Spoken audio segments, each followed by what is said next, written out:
bonjour à tous et bienvenue dans Génération Geek. Cette émission qui est en direct du Bige aujourd'hui, en direct du site internet du Bige également sur www.bige-horn.com, qui va être diffusée également sur RCF 61. Et on peut commencer rapidement par remercier quand même ce partenariat, donc RCF 61 avec Xavier, Hubert, Renaud qui sont dans le Bige, et puis également le Bige ici avec Ludovic, Anna, Romain, Marjorie et moi-même, et j'ai pas oublié Julien qui est juste ici, qui est de RCF 61. Alors Génération Geek, qu'est-ce que c'est ? C'est une émission qui passe depuis une saison et demie sur RCF 61. Et c'est la première fois qu'on fait une émission comme ça en direct et en vidéo. Une émission qui n'est pas enregistrée dans les studios de RCF. On a l'habitude d'être entre nous dans un studio confortable, intime, tous les quatre. Et aujourd'hui, on est en public. Et pour qu'on vous entende bien, le public, vous pouvez déjà commencer par applaudir. On ne voit pas l'image, mais on va au moins vous entendre. Quand je vous disais qu'on pouvait mettre 50 personnes dans le Bige, on l'entend sans aucun problème. Alors, Génération Geek, on l'a fait au mois de juin en direct par rapport à la fête de la musique. Alors, on n'est pas le 21, on est le 18. Mais on va effectivement axer toute cette émission sur la musique. Alors, musique et geek, qu'est-ce que c'est ? On parlera également crowdfunding ou financement participatif. On parlera d'un artiste à lansonner, Jundel. On parlera musique et film geek, musique et jeux vidéo. On parlera également du téléchargement. Et avant de vraiment rentrer dans le vif du sujet, je vous demanderai d'accueillir et d'applaudir tous les animateurs de cette émission et les invités. Et on va commencer par Xavier Mathéos. Bonjour. Alors Xavier Mathéos qui est représenté aujourd'hui par son t-shirt du Punisher, qui a un petit Dark Vador sur la table. Vous voyez, on est geek jusqu'au bout des ongles. Juste en face, nous avons Marjorie Glénisson. Marjorie qui est représentée par son personnage, son super-héros fétiche Iron Man, accompagné du Thor, le célèbre dieu viking, voilà, qui est aussi un super-héros Marvel. Et puis également on a Julien Mathéos. Bonjour à tous. Alors lui, Julien, c'est notre spécialiste jeux vidéo et musique, et donc il a devant lui pas mal de personnages de jeux vidéo. Nous avons une carapace de Mario Kart 8, si je dis pas de bêtises. Nous avons également un petit personnage de Dofus, et puis il y a des petits Pokémon qui se baladent. Il va bien sûr les attraper tous avant la fin de l'émission. Nos invités également, Lynn Briard, Elodie Barré, Vincent Bouteloup, qu'on peut également applaudir. Et puis juste devant nos invités, nous avons des Tortues Ninja. Alors les Tortues Ninja sont 4, nos invités sont 3, mais on a quand même essayé de représenter le petit côté geek de nos invités. Alors, on va parler beaucoup de financement participatif. Le financement participatif, qu'est-ce que c'est ? Eh bien, c'est Marjorie qui nous a trouvé une chouette définition du financement participatif. Sachez également, et on en parlera plus tard, que Marjorie est notre spécialiste cinéma avec une DVD tech, je crois, de plus de 3000 films chez elle. Chez mon père. Chez ton père, pardon. Pas chez moi, pas encore. Alors, le financement participatif, justement, qu'est-ce que c'est ? Alors, à tous ceux qui ne sont pas des adeptes d'Internet, pour qui les pratiques de la toile sont étrangères, pour tous ceux qui aimeraient bien comprendre ces notions numériques encore abstraites, voici une petite explication qui pourrait bien vous intéresser. Le crowdfunding. Le financement participatif, ou crowdfunding, voilà un terme barbare pour décrire un mode de financement finalement assez ancien et qui voit son essor depuis quelques années. Grégoire, Joyce, Jonathan ou encore Irma ont connu le succès grâce à ce système et au soutien de leurs fans. Vous connaissez tous le principe de la souscription ? Il s'agit ni plus ni moins de vendre un objet, une œuvre, une plage de travaux avant sa mise en œuvre afin d'acquérir une trésorerie suffisante pour lancer la production. En contrepartie, les donateurs reçoivent un exemplaire numéroté, leur nom sur une plaque de remerciement ou n'importe quelle autre contrepartie, en plus de la fierté d'avoir contribué à la découverte d'un artiste, d'une entreprise ou d'un projet. Ce mode de financement, s'il est sans risque pour le producteur, demande un vaste réseau de contacts pour trouver des financeurs et une confiance forte de la part des donateurs qui n'ont pas l'assurance que le projet ira à son terme et donc la crainte que leur argent puisse être détourné. C'est là qu'intervient Internet, c'est là que la souscription s'anglicise et devient le crowdfunding. Besoin d'un vaste réseau ? Avec Facebook et confrères, il n'existe pas de réseau plus vaste et plus facile à utiliser. Besoin de s'assurer la confiance des donateurs ? Des sites internet jouent le rôle d'intermédiaire et en cas d'échec du projet, les donateurs sont instantanément remboursés. Envie de suivre l'évolution du projet, le montant de la cagnotte ? Là encore, ces mêmes plateformes donnent aux internautes et aux créateurs tous les outils pour une meilleure transparence. À l'heure des échanges internationaux, des multinationales impersonnelles et des très grosses maisons de production, le financement participatif est aussi une forme de démocratie économique directe. Vous avez envie de soutenir un artiste, la production d'un film, d'un jeu, d'un événement, d'une petite entreprise innovante. En tant qu'internaute, et même pour des toutes petites sommes, vous pouvez ainsi soutenir le projet de votre choix. Devenez actionnaire de l'entreprise que vous soutenez ou obtenez des contreparties diverses de la part des artistes dont vous êtes fan. Le crowdfunding vous permet de participer aux projets qui vous tiennent à cœur. Et puis, comme disait une chanson célèbre qui aurait presque pu devenir un hymne officiel, « Toi, plus moi, plus tous ceux qui le veulent » et je chante très très mal, ne m'en voulez pas. Merci pour cette superbe définition qu'on peut applaudir. Alors vous avez bien sûr reconnu Grégoire, qui est l'un des premiers artistes français en tout cas à avoir été connu pour effectivement ce mode de financement participatif. On va peut-être pas écouter toute la chanson parce que je sais que tu es vraiment fan de Grégoire, Xavier, mais je crois que Marjorie a quelques difficultés. Mais tu peux chanter si tu veux. Ah non. D'accord, alors on va pas chanter et on va parler donc de ce financement participatif dans quelques instants avec Lynn et avec Elodie. Puisque à Alençon, il y a John Dell effectivement qui est en train de sortir son album grâce au financement participatif. Alors on en a parlé un tout petit peu dans la chronique, mais il y a cet intérêt économique et il y a aussi effectivement l'intérêt de la communication par rapport à ça. Un tout petit mot sur l'intérêt de la communication avant d'écouter une chanson de John Dell, Lynn, parce que vous avez suivi du coup ce projet de crowdfunding. Oui. Et effectivement, on en parlait tout à l'heure. Il y a ce côté économique qui est évidemment vital pour les artistes et pour n'importe quelle personne qui veut sortir un projet, mais effectivement ça permet aussi de parler finalement de ce projet-là. Oui, tout à fait.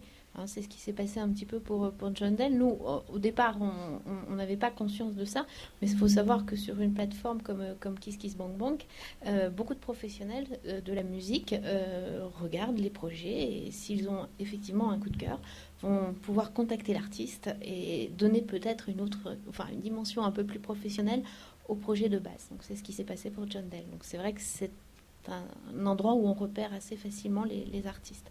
Il y a deux grands modes aujourd'hui de financement participatif. Marjorie le disait, il y a le financement participatif avec une contrepartie. Ça peut être une photo dédicacée, ça peut être un album, ça peut être un concert privé. C'est le cas pour John Dell. Et puis il y a ce que fait My Major Company, donc le financement participatif d'où vient Grégoire finalement, où on investit finalement sur l'artiste. Et si l'artiste marche bien, on peut récupérer des dividendes après sur la vente d'albums. Alors avant d'en dire beaucoup plus sur ce projet et sur l'artiste John Dell, on va écouter une chanson. La chanson, ce sera Telle Une, je crois, mais c'est Julien, notre spécialiste musique, qui va nous parler de John Dell. Non, pas du tout.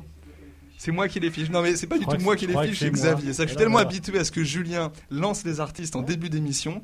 Voilà, je me tournais vers toi naturellement, mais en fait, non, c'est toi, Xavier. Et donc, Julien me remplacera pour plus tard. Il parlera de Marvel, tout ça. D'accord, et donc Julien animera l'ensemble des émissions l'année prochaine. C'était ça le deal. Moi, avant de parler de John Dell, j'aimerais rajouter quelque chose à propos du crowdfunding. La grosse nouveauté, c'est aussi le cinéma. En ce moment, il y a une communauté de geeks qui sont fans d'Heroic Fantasy, qui ont décidé de produire un film entier tourné en décor naturel, avec des comédiens amateurs et semi-professionnels, et ça marche du feu de Dieu. Il y a un projet comme ça avec Guillaume le Conquérant, je crois, en Normandie, dont le tournage vient de finir, par contre.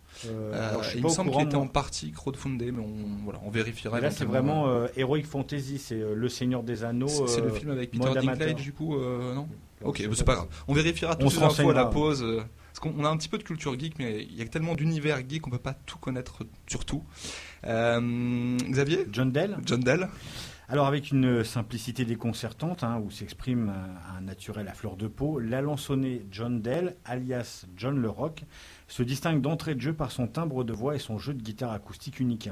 Puisant son inspiration dans la lignée des Fink ou encore Ben Harper, il dévoile un univers sensible et délicat où l'art de faire danser les mots est inné. Tiré d'histoires vécues ou imaginées, ces chansons comme Telle une qu'on écoutera tout à l'heure ou Au bal des armes touchent en plein cœur car elles sont la sincérité d'un auteur qui ne triche pas, qui plus est regorge d'un talent certain. John Dell commence très tôt la musique, dès l'âge de 12 ans, il prend des cours de batterie et d'ailleurs il se révèle un talentueux musicien rapidement. Doté d'une forte aisance, il va jouer et composer pour différents groupes comme Hotel. Toutefois, il préfère prendre son envol, se lancer comme chanteur et se perfectionner à la guitare. Alors, auteur, compositeur, interprète, musicien multi-instrumentiste, il trouve sa place. Sans difficulté, il s'impose sur la scène des musiques actuelles pop, folk, bas normande. Repéré et accompagné par la Luciole, la grande scène mythique d'Alençon, depuis 2010, fort de ses quelques ouvertures magistrales pour Tété ou encore Yael Naïm, Sanseverino ou bien encore Mani, une sélection en finale régionale des découvertes au Printemps de Bourges en 2012 et un crowdfunding réussi en décembre 2013 via Kiss Kiss Bang Bang. John Dell est un diamant brut taillé aujourd'hui indéniablement pour la route, prêt à vous offrir le meilleur de lui-même. Si on écoutait un extrait. On y va.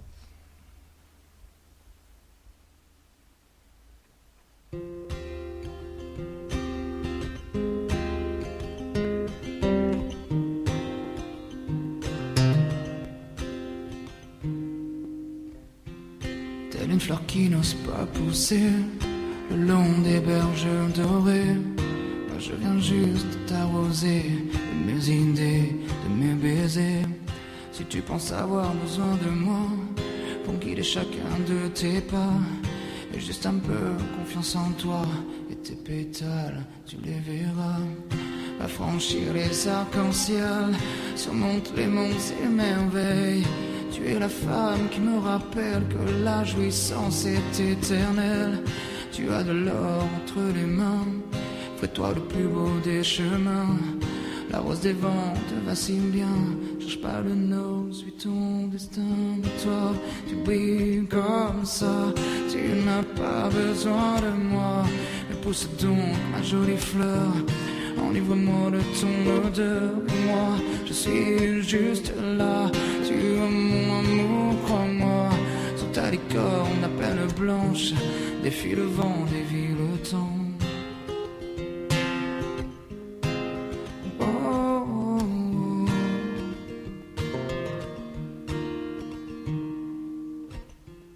Telle une violette qui donne l'air d'une insouciance moins terre à terre. Je sais qu'en toi coulent ces mystères, une force à revenir en arrière. Je peux te dire, tu t'en sors bien, belle attitude, un monde sans fin. Une métaphore qui te convient, omniprésente pour ton prochain. Laissons les montagnes à gravir, use de ton charme pour t'en sortir. Tendre reflet dans tes soupirs, dévaste tes pires ennemis. Alors pousse ma jolie fleur, affronte les saisons, les rumeurs. Je crois en toi de tout mon cœur, prends ton envol avec douceur. Toi, tu brilles comme ça, tu n'as pas besoin de moi. Mais pousse donc ma jolie fleur, enivre-moi de ton odeur. Et moi, je suis juste là, tu es mon amour, crois-moi. Sous ta licorne à peine blanche, défie le vent, dévie le temps, toi.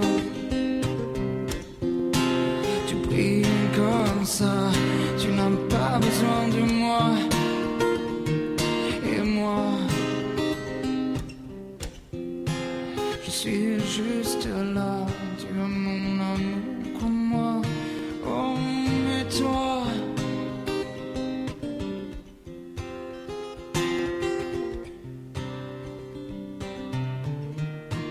tu brilles comme ça, tu n'as pas besoin de moi.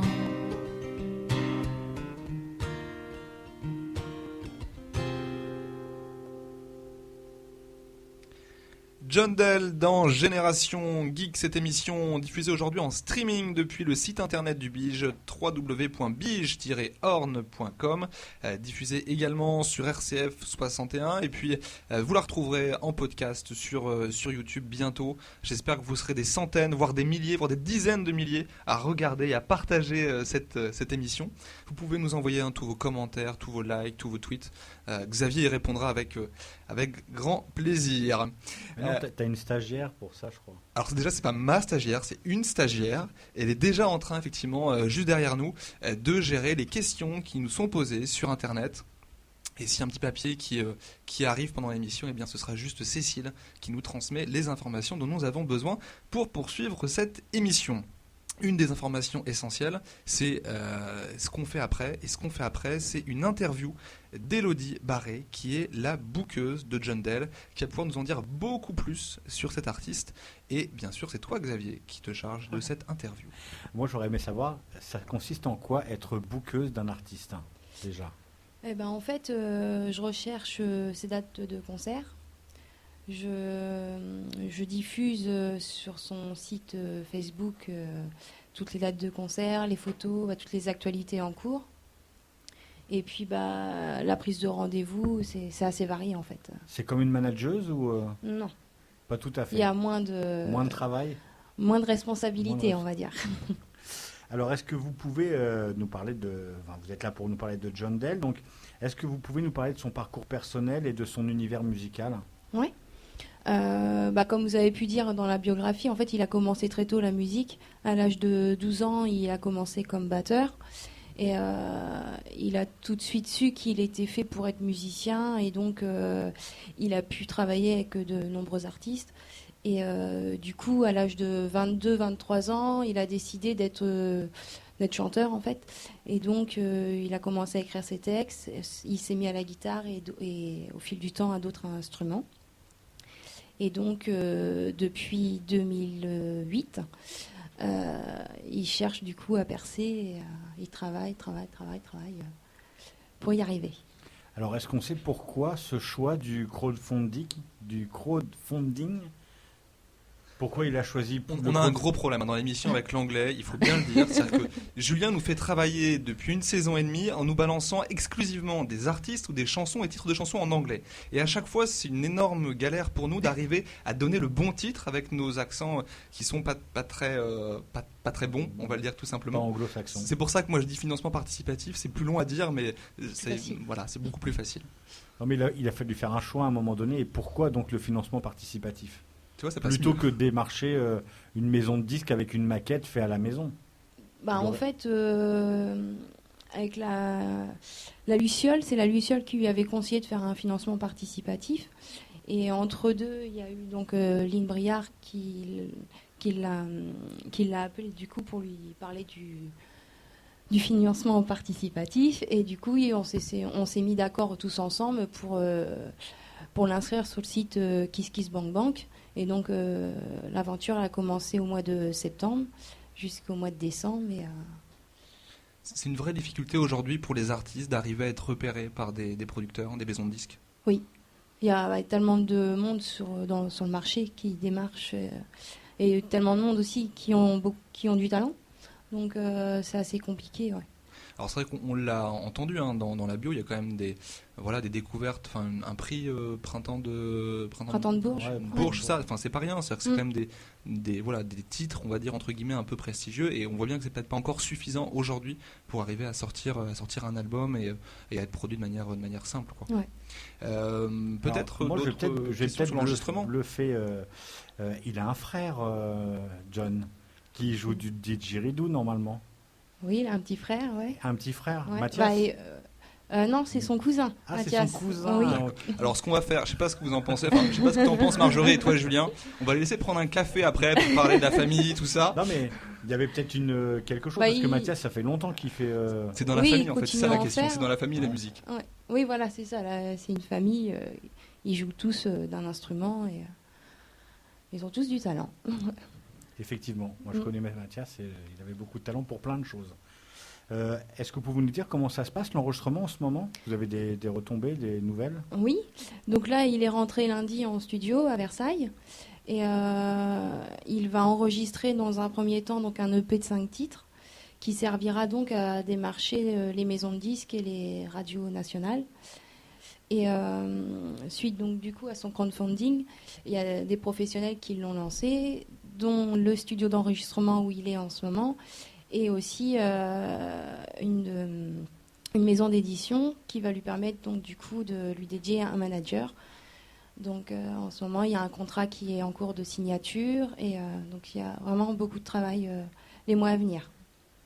Sur l'enregistrement, c'est uniquement, il arrive avec ses morceaux de musique, avec ses paroles, et il peut directement enregistrer, ou est-ce qu'il y a aussi une période, du coup, pendant l'enregistrement, où il faut réécrire éventuellement des textes, où il faut arranger peut-être la musique? Là, en fait, depuis 15 jours, il monte assez régulièrement sur Versailles pour réécrire, pas forcément réécrire ses textes, mais améliorer des phrases ou des mots, et de façon que ce soit compréhensif pour ses fans, on va dire.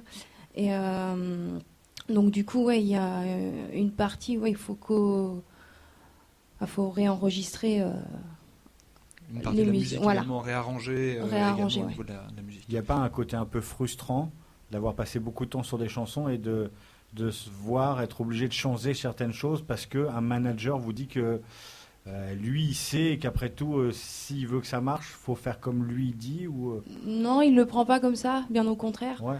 Non, justement, il préfère qu'on lui dise Ça va où pas, s'orienter, voilà, pour façon que son morceau soit un tube. Alors si on veut suivre un peu l'actualité de Jundell, j'imagine qu'il a peut-être un compte Twitter ou une page Facebook. Il a une page Facebook. Et donc oui. on peut éventuellement lui poser des questions, des Voilà. encouragements, des choses comme ça sur, Oui. sur la page Facebook. Sur Jundell officiel, ouais. Et puis je crois qu'il y a effectivement ce blog Hornfunding, cette plateforme ou ce lien sur internet Hornfunding. Lean Hornfunding, c'est un collectif qui s'est créé pour soutenir des projets ornés. Ornés, oui, voilà, c'est ça. C'est un collectif qui a été lancé, donc mis en place par le Conseil général de l'Orne pour faire de la promotion de projets ornés qui sollicitent un financement participatif. Alors pour qu'on vous présente quand même, vous êtes chargé de mission à Startech 61, qui est la pépinière d'entreprises innovantes Voilà. du département. Et c'est vrai qu'effectivement, le financement participatif, c'est un mode de financement qui peut exister pour des projets innovants tout simplement. Oui, pour des projets d'entreprise, pour des projets artistiques. Ce qui était surtout intéressant pour Startech, c'est de bien vulgariser le crowdfunding auprès des ornés. C'est-à-dire que les ornés sachent que c'est un financement qui existe, tant pour faire financer son projet que pour souscrire à un projet.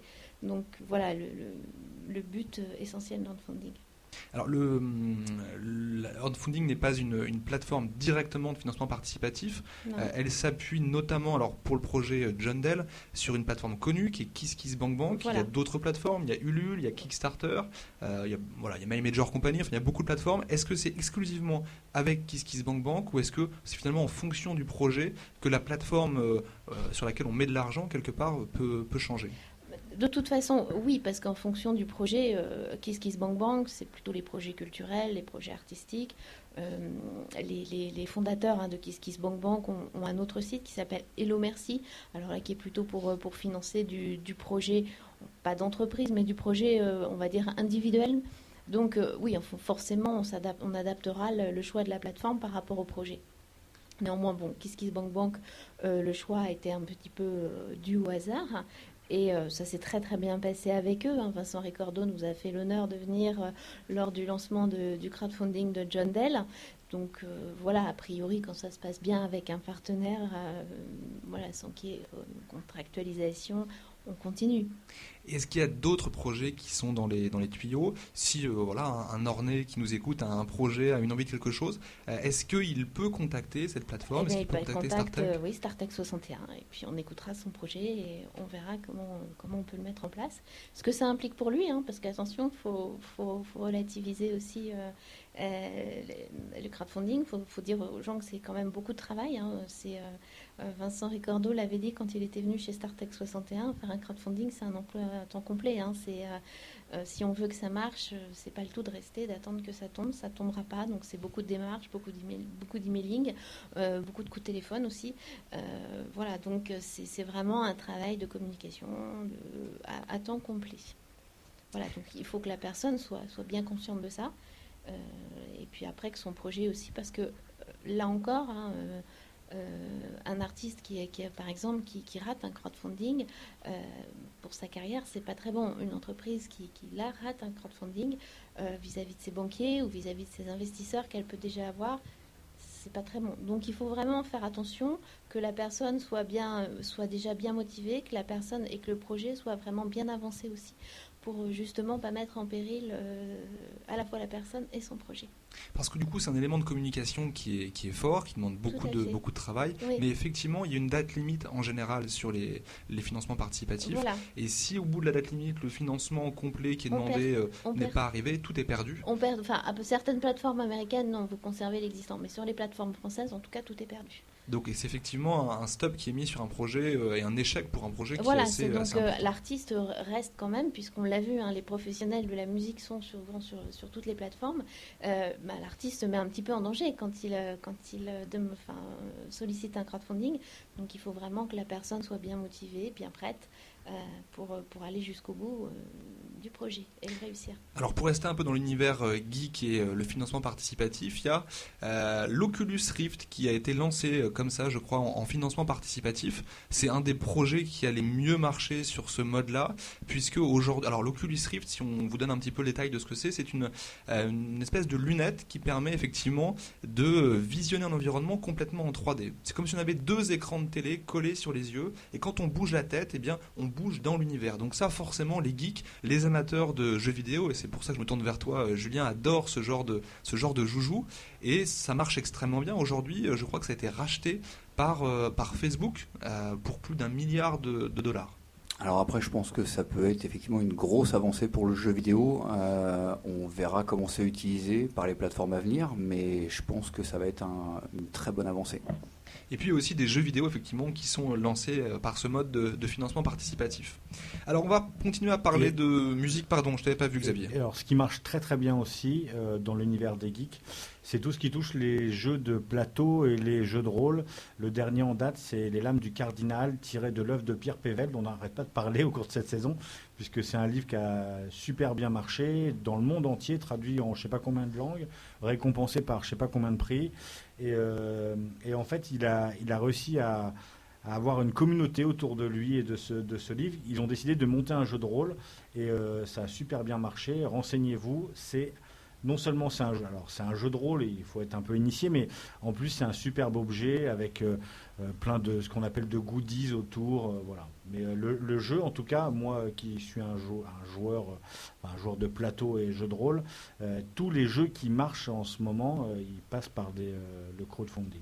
Alors si vous nous rejoignez sur cette émission Génération Geek, vous savez qu'on parle souvent de deux choses importantes. On parle souvent des Lames du Cardinal et de Pierre Pével. Et puis le deuxième sujet dont on parle très souvent, Julien. Allez, vas-y Julien, dis-le. Les survivalistes. Voilà. Elle était placée, on la place dans chaque émission. On vous expliquera après pourquoi. Mais effectivement, les survivalistes, c'est un sujet qui nous tient à cœur et en particulier qui te tient à cœur, Xavier. Musique, du coup, on va écouter une petite pépite que nous a ramené Vincent Bouteloup, et c'est Julien qui va lancer cette musique et qui va nous présenter l'artiste. Donc le groupe s'appelle Fall Walk Run. Vous m'excuserez l'accent s'il n'est pas très bon. Donc on va découvrir une indie pop énergétique, acidulée et entraînante dès les premières notes. Quelques ballades folk, tel est le cocktail proposé par Fall Walk Run, duo britannique qui sort son deuxième EP intitulé Piece by Piece, composé de 6 titres, 2 ans après la sortie de leur premier opus Throwing It All Away. Et on va écouter Runaway.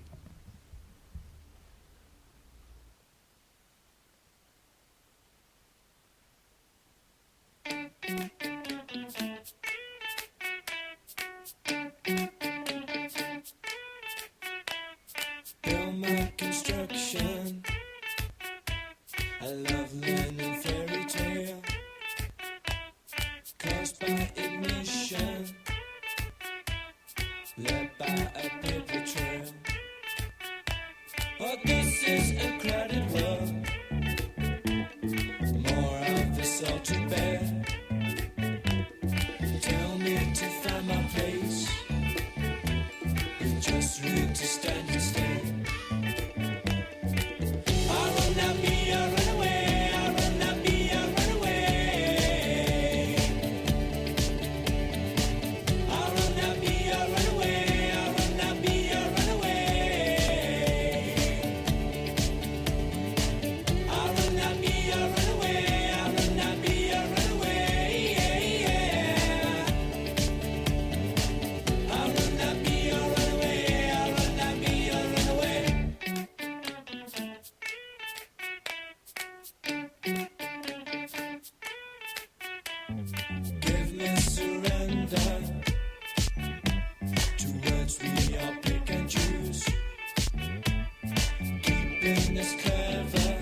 Génération Geek en direct du Bige, et comme on est en direct, on aimerait bien entendre ce public qui est venu si nombreux dans le Bige. Et voilà, plus de 300 personnes présentes dans le Bige. Alors c'est le centre social de Courteil qui est venu nous rendre visite et assister à cette émission en direct, et on les remercie chaleureusement de leur présence. Merci, vraiment, merci beaucoup. Alors, la musique que nous écoutions à l'instant, c'est un morceau anglais, en tout cas, dont le titre est en anglais, et c'est pour ça que je te laisse, Julien, nous le rappeler. Donc, le groupe s'appelle Fall Walk Run, l'album Piece by Piece et le morceau Runaway. Merci beaucoup Julien. Et dans cette émission Génération Geek où on parle musique, on ne pouvait pas ne pas parler de cinéma, on ne pouvait pas ne pas faire de blind test.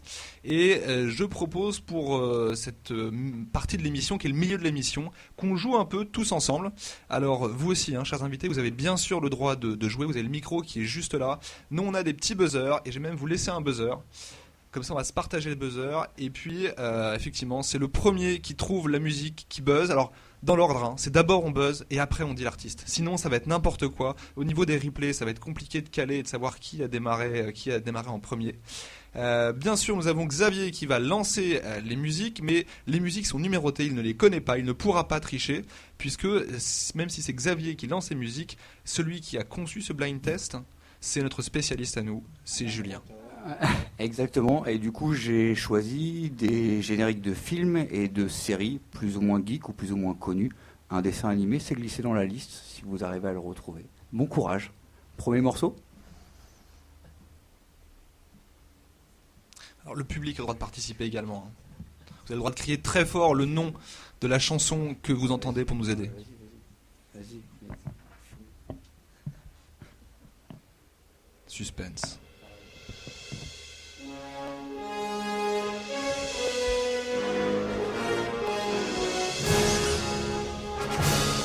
Retour vers le futur. Marjorie est trop forte pour vous. Ah, c'est vrai qu'en cinéma on va pleurer. T'as pas pris les thèmes principaux de... Si, mais elle l'a dit trop rapidement, sinon t'aurais eu le thème principal. Allez, deuxième morceau, c'est ça, après ?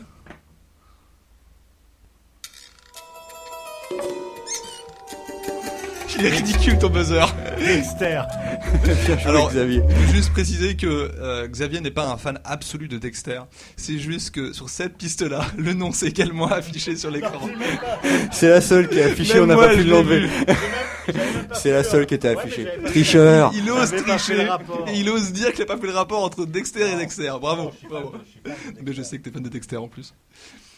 Alors d'ailleurs, si vous êtes fan de Dexter, on a fait une émission le mois dernier sur les méchants, dont on a pas mal parlé de Dexter, et ça vous pouvez le retrouver également sur le site du Bige, sur le site de RCF, dans Génération Geek, et puis même sur Ta vie d'ado, puisque les émissions sont également diffusées sur Ta vie d'ado, le blog des adolescents dans l'Orne du Conseil Général.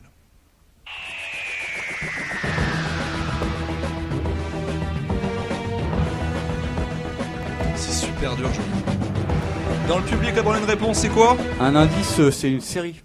Doctor Who. Merci, il y a des spécialistes Bravo dans au le public. Ah, moi je connais pas du tout. Mais... Non, mais c'est fait exprès. Doctor Who, on en a parlé avec. Non, Ah oui, tu connais pas la oui. musique. Non, Ouais, je connais pas la musique non ouais, plus. je connais Ouais, le nom, mais effectivement. la plus vieille série. Et pourtant, dans voilà, l'univers c'est de une série. série geek. Donc, Série anglaise qui dure depuis des générations. c'est impressionnant. Je crois qu'il y a eu jusqu'à 10 docteurs différents, puisqu'en Facile, fait, le personnage principal change régulièrement au fil des saisons. Et bientôt au cinéma. Et ce sera bientôt au cinéma. Ouais. T'es fort sur le teasing. Star Wars. Non, mais non, pas plus vite que nous. rigolé par le public. Et ben encore bravo au public parce que Ouais. chapeau. On a un public qui est très en forme. Our whole universe was in a Ah, hot, dense state that nearly How I Met Your Mother. 14 years ago Big Bang expansion Theory. started. Ah, Big Bang ouais. Theory. Il y a 2 séries et forcément.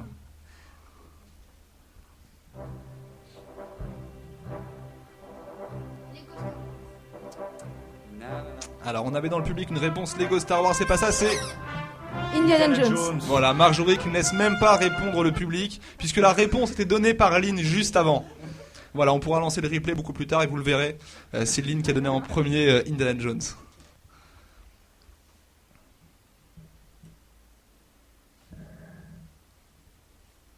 Pardon.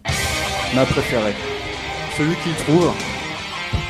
Alors dans le public, on a une bonne réponse. On a une réponse. Laisse tourner la musique, on essaie de trouver nous aussi. Quand même. C'est facile, les Chevaliers du Zodiac. Voilà, Saint Seiya. Ouais, mais c'est parce que nous, on a été jeunes. Au générique français. Ouais, de Bernard Minet, ouais. Mais là, je vous ai mis le générique japonais, ouais. Alors, les Chevaliers du Zodiac, c'est un manga qui effectivement est sorti en France, on va dire années 80, dans le Club Dorothée, c'est ça ? C'est exact. Et on peut encore le visionner aujourd'hui. Et c'est surtout qu'il y a eu une nouvelle édition depuis l'année dernière au Japon, qui s'appelle Omega, voilà, et qui passe depuis cette année sur D17. Voilà, ils en sont à la 2e saison au Japon et première en France. Donc Saint Seiya Omega.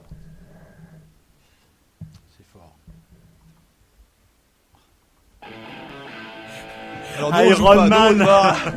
Je dis on joue pas, il triche de manière incroyable. Tu sors. Alors c'est effectivement la musique d'Iron Man sur le 2 je crois. Ouais c'est ça, 2 et aussi Avenger. Du coup il l'utilise comme thème pour le personnage. Et c'est AC/DC. Alors c'est pas parce que je suis fan d'AC/DC, c'est juste que c'est effectivement également marqué sur l'ordinateur de Xavier. Alors ça c'est une petite version modifiée d'un générique très connu. C'est les gars habillés en tic-tac qui chantent ? C'est possible.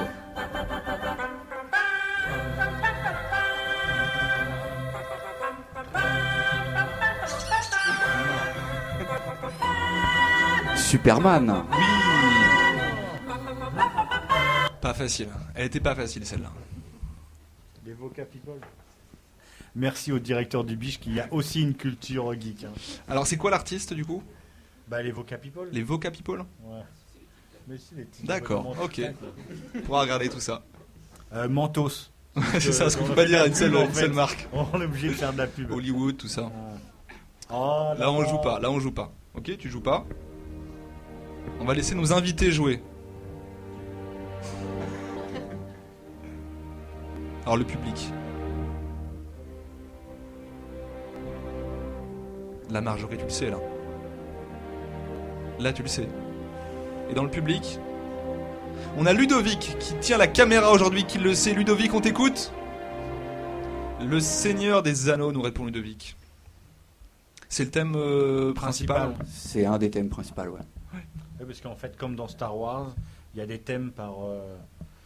Dans Star Wars, il y a le thème de la princesse Leia, là il y a le thème des Hobbits, le thème de Gandalf. C'est d'ailleurs une excellente transition pour parler justement cinéma et des thèmes au niveau du cinéma et des grands artistes, puisqu'il n'y a pas tant de grands musiciens de cinéma sur des blockbusters, on va dire, des films geeks. Il y a quelques grands artistes dont on connaît très très bien les noms. Ouais, alors je suis tombé sur un site, ils ont référencé les 20 plus grands et il y en avait encore une liste après, donc il y en a quand même quelques-uns, mais effectivement, en tout cas chez les Américains, c'est une vraie culture.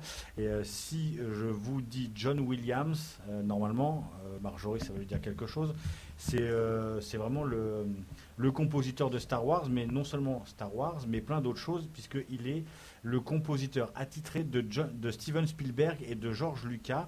Ça veut dire Star Wars, Les Dents de la Mer, Indiana Jones, Superman, E.T., Jurassic Park, quelques Harry Potter, mais monsieur ne s'arrête pas là, car c'est aussi 4 Jeux Olympiques, la cérémonie d'investiture du président Obama et des séries TV. Voilà. Ça c'est pour John Williams, ou des Walt Disney, voilà. Pareil, sur Le Seigneur des Anneaux, je crois qu'il y a aussi un compositeur Howard Shore pour Le Seigneur des Anneaux, c'est Howard Shore, je crois, oui. Oui, c'est ça. Ouais, c'est lui, il est le compositeur attitré de David Cronenberg, et donc il s'est fait connaître avec les premiers films de Cronenberg, dont La Mouche, et puis après on retrouve le Silence des Agneaux, Philadelphia, Seven, Copland, Dogma pour les geeks, encore, donc Le Seigneur des Anneaux, Twilight, pour les geeks, les geekettes plutôt. Et puis. Alors ouais, je sais pas s'il faut effectivement associer Twilight et geek. Voilà. Enfin, je sais pas ce que t'en penses, Marjorie. Toi qui es plutôt du côté Twilight. Je ne suis pas d'accord Je pour dire savais que que tu ferais les Twilight, gros c'est yeux. pour les filles.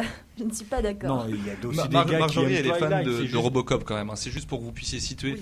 Quand je dis que Marjorie aime Twilight, c'est vraiment une grosse blague puisque Marjorie elle est grande. plutôt Robocop, Terminator, voilà, des vrais films Alors, Expendable, ouais, elle effectivement. doit être comme moi, quand on parle de vampire, on parle pas à Twilight, on parle plutôt de Dracula. Blade. Ou Blade. Ou Blade, ou Entretien avec un vampire à la rigueur, mais vraiment à la rigueur. Et en termes de musique, quand tu vas au cinéma ou quand tu loues des DVD ou quand tu télécharges légalement, bien Ouais. sûr, des DVD, on en parlera plus tard du téléchargement dans quelques instants. Est-ce que tu La vas jusqu'au musique, c'est quelque générique chose. La musique, c'est un personnage à part entière. Voilà, Star Wars sans John Williams, c'est pas Star Wars, parce qu'on n'aurait pas le slogan, on n'aurait pas la musique de Dark Vador. Et je pense à Ennio Morricone qui a fait toutes les musiques de western de Sergio Leone.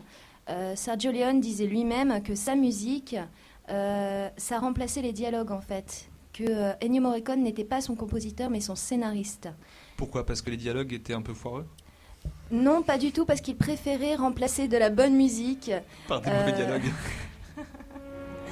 Non, c'était mieux que des mots creux et vides de sens, selon lui. Pas mal. Et tu as une citation d'un des films d'Ennio Morricone sous le coude. Une citation, c'est pas des mots en fait. C'est plutôt des scènes qui te Voilà, viennent à c'est l'esprit. des scènes. Voilà. Alors bien sûr, on a quelques morceaux de musique en attente. Là, vous pouvez entendre une petite compile de Star Wars. On a effectivement le thème et aussi, je crois que c'est des Ewoks et puis R2D2 qui... Ah, et puis la fameuse respiration de Dark Vador. Alors on parlait téléchargement. Et je vous propose également un petit billet sur le téléchargement et également sur les technologies qui ont permis le téléchargement. Alors pour le coup, le téléchargement légal et illégal. Bien sûr, on ne recommande pas le téléchargement illégal, mais voilà, ça va peut-être vous donner quelques informations sur l'histoire finalement du téléchargement. Et puis on va même pouvoir écouter une petite musique pour démarrer. Laquelle ? Alors voilà, ça c'est une émission qui est préparée. Vous voyez, on a tous des fiches. Ça fait 3 jours qu'on travaille pour avoir des fiches. Et oui, tu oses me demander laquelle ? Ouais, Stromae. Alors, pourquoi Stromae ? Eh bien, parce que qui dit geek et musique dit forcément téléchargement, voire téléchargement illégal. Et qui dit téléchargement dit hacker. Qui dit hacker dit pirate. Alors, petit moussaillon, laissons Stromae de côté et avant de danser, on va penser. C'est à ce moment-là que tu peux couper. Flibustier des internets, écumeur du peer-to-peer, levons l'ancre et en route pour une petite histoire de la musique en ligne. Tout commence aux alentours des années 2000, avec l'apparition d'un format qui allait devenir un incontournable de la diffusion sonore sur Internet, le MP3. Ainsi compressés dans ce nouveau format, les fichiers musicaux prennent alors jusqu'à 20 fois moins de place. Or, au début des années 2000, les jeunes marins d'eau douce que nous étions, nous ne disposions pas de la fibre optique pour voguer sur le web, ni même d'Internet au débit. Et puis pour les plus chanceux, la DSL signifiait simplement pouvoir consulter ses mails sans interrompre la ligne téléphonique du domicile parental. Nous étions donc bien loin de pouvoir télécharger des films en HD, n'est-ce pas Marjorie ? Au MP3 s'ajoute une autre technologie et surtout une idée géniale, le peer-to-peer et la plateforme Napster. Napster est à la musique ce qu'est Tortuga aux pirates des mers du Sud. Le repère de tout ce qui se trouve et s'échange sur Internet, illégalement bien sûr. Alors le principe de Napster est le suivant, le site recense tous les fichiers musicaux MP3 que possèdent ses adhérents. Si un nouvel adhérent veut télécharger un morceau, plutôt que de télécharger le morceau entier depuis un ordinateur distant, ce qui boucherait finalement les tuyaux d'Internet, eh bien via la technologie peer-to-peer, l'internaute télécharge des petits morceaux de fichiers sur plein d'ordinateurs différents qui vont s'assembler automatiquement et former le MP3 tant désiré. Voilà donc comment 2 technologies différentes vont s'assembler et donner naissance à un mode de consommation qui ne cessera de s'étendre, le téléchargement de musique depuis Internet. Alors plus besoin d'aller chez son disquaire, en 3 clics, la musique est à portée d'oreille. Et bien sûr, c'est aussi un scandale, ce site Napster, un coup de pied dans la fourmilière des ayants droit, un procès, la fermeture du site, et puis cette étiquette de pirate qui est à jamais collée sur le front des internautes. Les années défilent, vient Imul qui remplace Napster, puis vient la montée en débit, et la plupart des foyers accédant au haut débit La musique est désormais accessible en streaming. Il devient donc inutile de la télécharger, mais c'est trop tard. La horde insatiable des internautes affamés a pris son dû et l'industrie du disque meurt. Alors malgré quelques plaintes et râles d'agonie des producteurs, l'internaute ne veut rien savoir et traçant à travers l'écume sans prendre garde aux rochers qui affleurent, sans se soucier des sirènes des grandes surfaces ni du doux parfum des vendeurs de platine, l'internaute télécharge, écoute en streaming et l'industrie cède et propose enfin des plateformes légales. Alors chose paradoxale, le pirate devient donc un corsaire. Le confort de la sécurité et le plaisir de l'instantané. Eh bien oui, même s'il faut payer un prix raisonnable ou souffrir quelques pubs, le hacker y trouve son compte et rentre dans le rang. L'industrie a donc changé et le deal est équitable puisque l'internaute s'y retrouve. Et puis, petit paradoxe, l'internaute qu'on disait épris de gratuité n'achète certes plus de disques, mais finalement dépense plus que son ancien budget musique dans des billets de concert ou de festival. Et ça, c'est une autre histoire. Voilà donc pour cette petite histoire de la musique sur Internet. Est-ce que Vincent, tu retrouves quelques éléments? J'essaie de vulgariser un petit peu les choses. C'est pas archi précis, mais est-ce que tu t'y retrouves un peu? Oui, complètement. Complètement? Enfin, disons sur les pratiques, ouais. Sur les pratiques, voilà. Alors, on va en parler avec toi juste après une deuxième pause musicale. On va parler effectivement de ton métier. Tu es discothécaire, donc tu proposes en médiathèque des disques. On va parler également du blog Zik Libre en Bib, qui est un blog qui recense finalement des sélections de discothécaires. On va parler aussi des licences, puisque il y a cette licence qui est la musique que l'on achète, mais il y a aussi d'autres formats de musique avec ce qu'on appelle les licences libres. C'est un peu plus compliqué que juste généraliser format payant et format libre. Disons, on va pouvoir détailler tout ça. Ouais. Disons, la confusion est fréquente entre libre et gratuit, ce qui n'est pas la même chose. Alors on en parle juste après une pause musicale qui nous est élégamment servie par Julien une fois encore, et on va parler des licences justement et de ton métier Vincent juste après. Donc on va découvrir le groupe qui s'appelle A Singer of Song. L'album c'est There is a Home for You. Remarqué notamment en 2010 sur le superbe EP Little Notes, en duo avec la néo-zélandaise Tiny Ruins.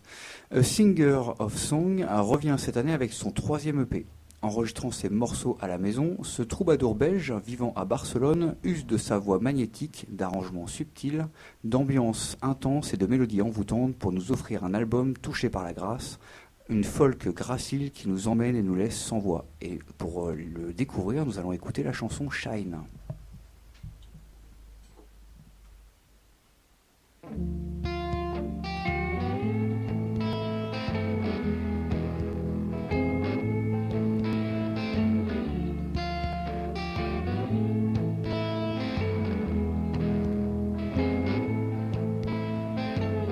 Downtown 445, neons buzz, we're the only ones alive in the cold wind, your love and mine. City's dark, but we have nowhere to hide.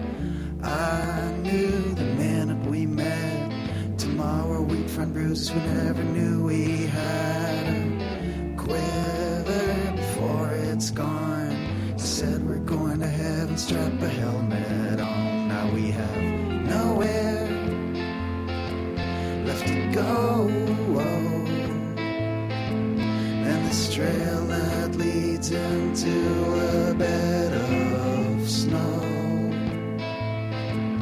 And the sun, it goes from bright to dark. But when the clouds come a-rolling, will you rise and shine with me?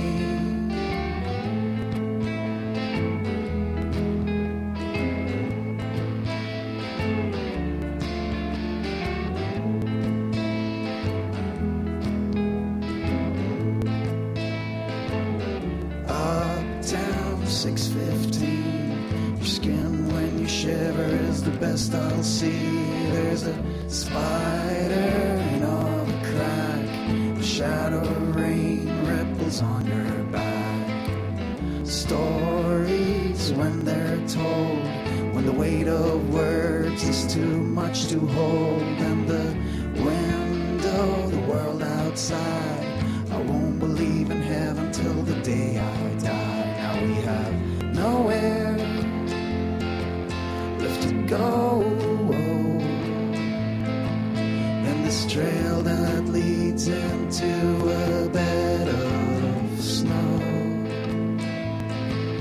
And the sun, it goes from bright to dark. But when the clouds come a-rolling, will your eyes shine with me?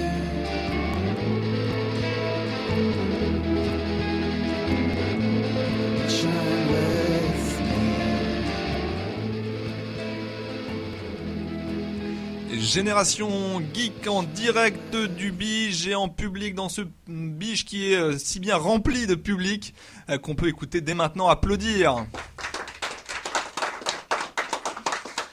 Je crois que le chauffeur de salle a pris une pause, mais c'est pas très grave. Donc vous avez entendu 3000 personnes dans le Bige. C'est vraiment une belle réussite cet événement. On va arriver au Stade de France avant la fin de l'émission. La musique, Julien, c'était A Singer of Songs, l'album There is a Home for You et la chanson Shine. Et c'est une petite pépite qui nous a été amenée par Vincent Bouteloup qui est juste là, qu'on peut également applaudir. Vous entendez bien les 45 000 personnes du Stade de France en train d'applaudir. Vincent, vous êtes médiateur numérique à la médiathèque d'Argentan. Oui, donc médiathèque d'Argentan. Qu'est-ce que c'est qu'un médiateur numérique ? Alors, en fait, médiateur, on peut avoir plusieurs noms. Disons, à la base, je suis discothécaire, donc je m'occupe des collections musique en médiathèque. Donc, discothécaire, vous avez plusieurs discothèques. En fait, disons, c'est complètement nul. Je suis même pas obligé de répondre. Alors là, En fait, on dit discothèque pour les sections musique en bibliothèque, voilà. Et à la base, c'était des fonds de vinyle, puis après, c'est devenu des fonds de CD. Et puis maintenant, c'est vrai que tout à l'heure, on en parlait, donc il y a le numérique qui est venu bousculer tout ça. Et du coup, les médiathèques s'intéressent de plus en plus au numérique et proposer en fait de la musique numérique en fait aux usagers, et c'est ce qu'on essaye de faire, quoi. Alors juste pour repréciser, un médiateur numérique, vous faites partie du réseau des EPN de Basse-Normandie, donc la médiation numérique en Basse-Normandie.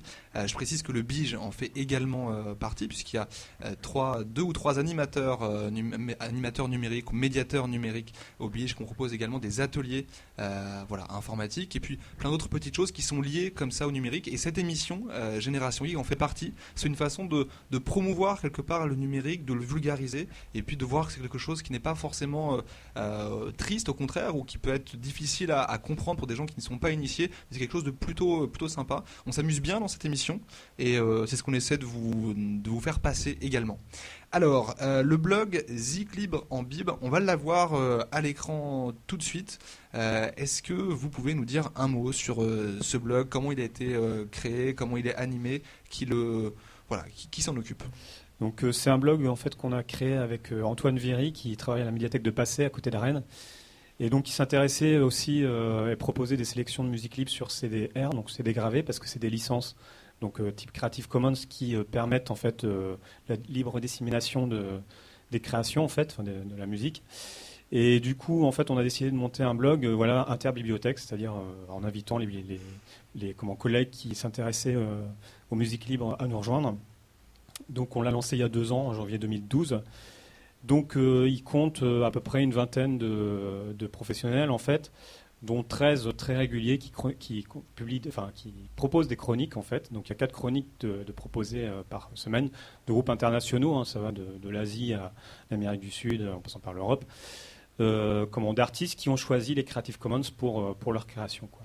C'est un peu le problème, je pense, de la musique libre, c'est que la musique, on va dire, habituellement payante, qu'on entend à la radio, qu'on peut acheter finalement chez son disquaire ou sur iTunes ou sur Google Play ou que sais-je encore, finalement il y a une sorte de bouche à oreille, il y a une renommée qui existe, donc qui fait que les artistes qui sont connus ont tendance à rester connus et à se diffuser facilement. Au niveau de la musique libre, malgré quelques plateformes quand même qui existent, c'est pas très facile finalement de se dire quand j'arrive sur une plateforme de musique libre, qu'est-ce qui est bien, qu'est-ce qui est pas bien, qu'est-ce qui est sympa à écouter, qu'est-ce qui est mon style.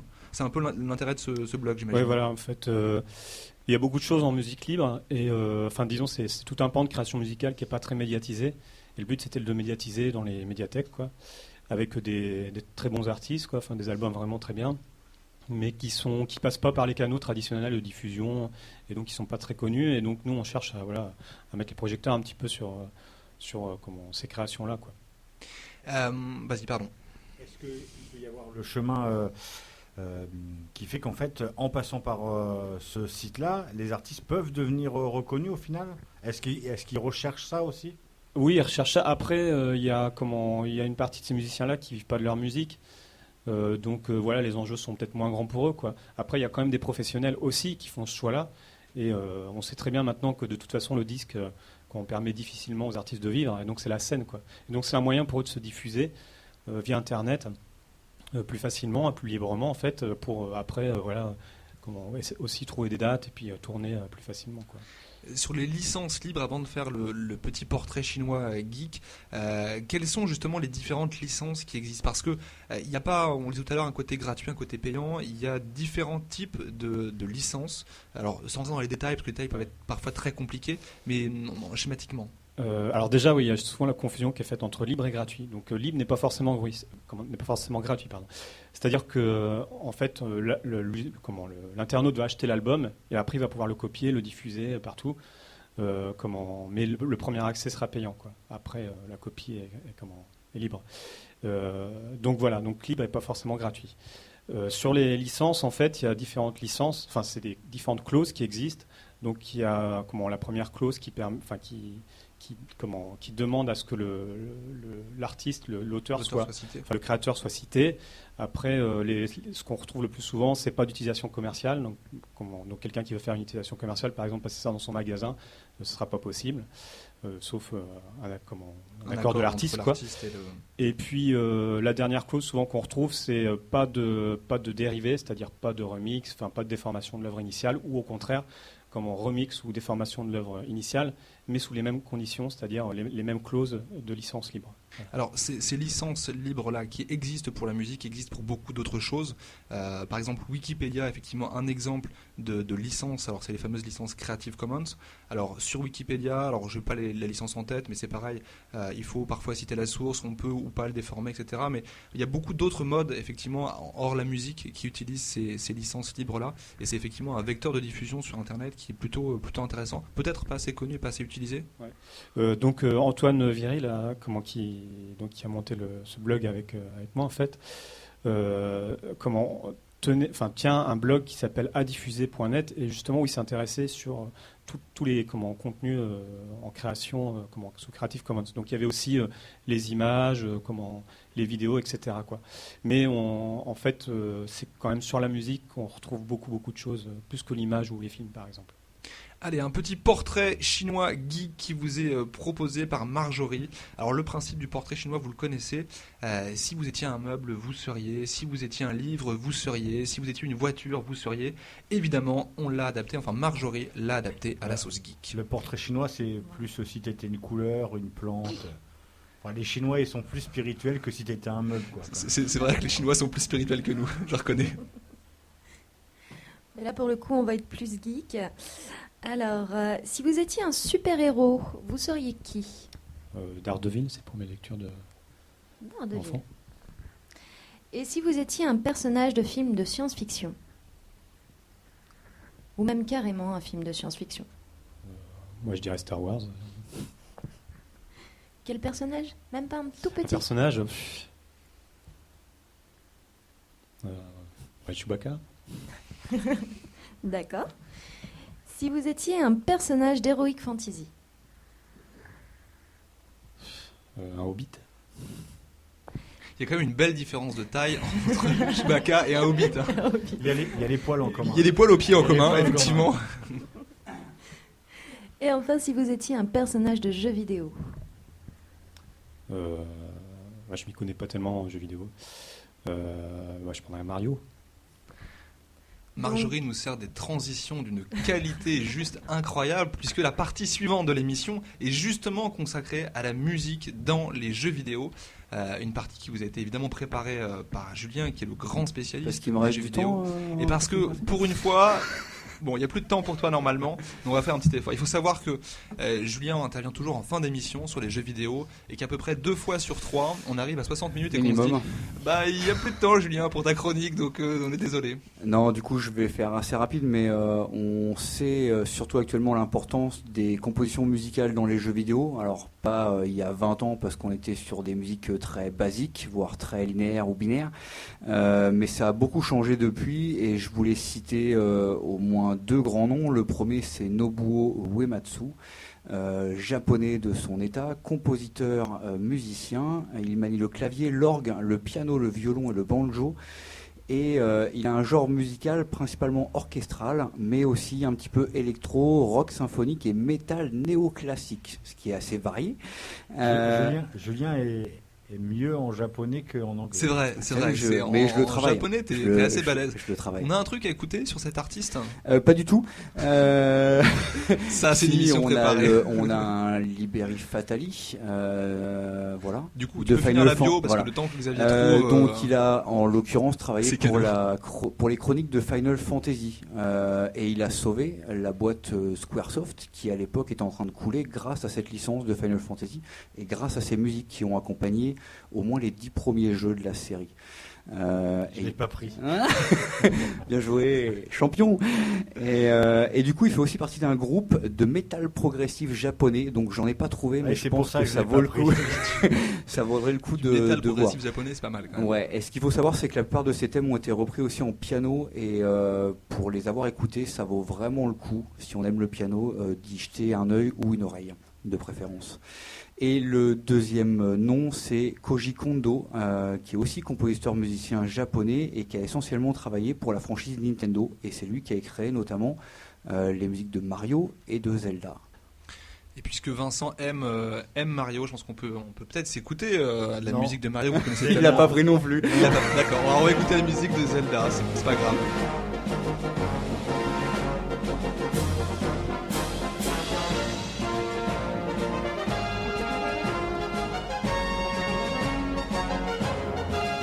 Sors ton bonnet vert, Xavier. Juste pour une petite précision qui, je suis sûr, t'en tiendra à cœur, Julien. Zelda, c'est le petit personnage vert, c'est ça, dans le jeu vidéo? Je ne suis pas Zelda. Non, c'est Link. Voilà, merci. Non, parce qu'on Zelda, c'est l'entend la tout le temps. princesse. C'est-à-dire qu'on voit la pub Zelda, on voit le petit bonhomme, mais en fait, Zelda, qui est le titre du jeu, c'est pas du tout le personnage principal, mais c'est Link qui doit sauver Zelda. Il faudra attendre la sortie du prochain Zelda qui sera un dérivé où elle sera peut-être pour une fois jouable. Magnifique. On verra ça. Hyrule Warriors on va se sortira dans quitter l'année. du coup sur cette super bonne nouvelle. Je peux rajouter un truc pour continuer sur le Japon. Au Japon, les compositeurs de jeux vidéo et de séries télé sont chez nous les Patrick Fiori, Patrick Bruel et compagnie. Non mais c'est une blague. Mais, c'est pour vous dire qu'ils sont pas très hauts en fait dans la hiérarchie de la musique. Non, mais parce que quand vous donnez le nom du compositeur, chez eux, ça veut tout de suite dire quelque chose.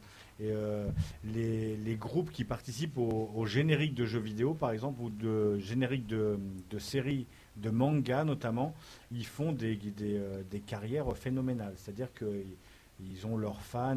C'est vrai qu'autant en France, Bernard Minet s'est arrêté assez vite, on comprend pourquoi. Autant au Japon, effectivement, ça marche beaucoup mieux. On n'a toujours pas Mario, j'imagine. Effectivement, il continue à tourner Bernard Minet et il fait, mais ça le comble.